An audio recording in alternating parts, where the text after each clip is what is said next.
တော့ကျွန်တော်ဒီနေ့ရောက်ရှိနေတာကတော့ Hungary ရဲ့ City Center ကိုရောက်ရှိနေတာပါဒီနေ့ကငကိုရပါအေးရပဲစောင်းတွေကရေးရခဲပြင်းနေရကြမိုးကရွာဘာပြောကောင်းလဲမိုင်းနဲ့9လောက်ရှိတော်တော်အေး City Center ရဲ့ဒီထဲဟာ Hungary ဆိုရ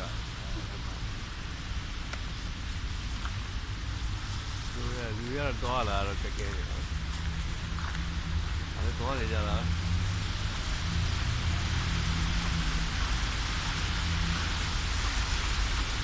ဒါနေပါလို့ရေခဲတွေရှိ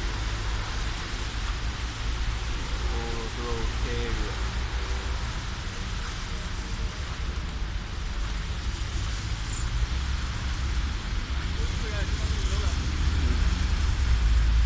ကားတွေတော့လာခဲ့ပြီးတော့လာဒါပေမဲ့တိုင်းမှာပဲပုံမှန်ပဲဒီကတော့ပြောနေကြတာလည်းတော့လာလို့ကြားနေတာ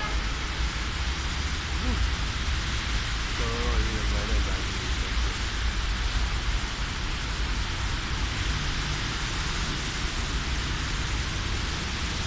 ကနေ့ဒီကေးရီ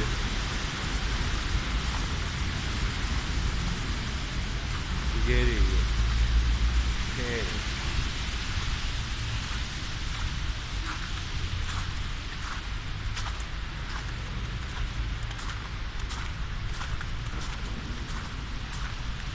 ီကတို့ရဲ့ဆိုင်ကော်ဖီဆိုင်လေးတွေဆိုလို့ရှိရင်ဒီကစီရဲ့ကော်ဖီဆိုင်လေးကော်ဖီဆိုင်လေးဘိုက်တော့ဘိုက်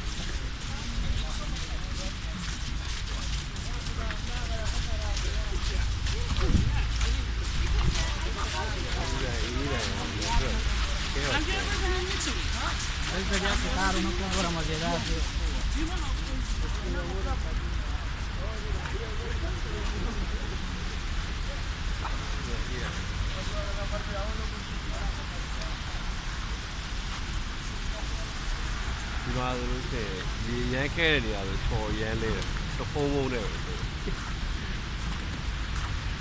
ရမ်းအေးလို့လေ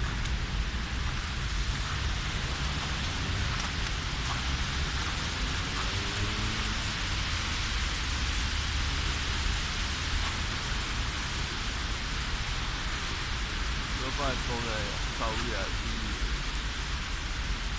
လက်ဖြံကိုရောမသွားပဲလက်ဖြံကိုလည်းတောင်းလိုက်ကျွဲဒီလည်းရောမသွားတယ်ဒါမှကျဒီနေ့ shopping ထွက်တာဝတ်ချစားရတယ်ဝတ်ချဟိုစားလေး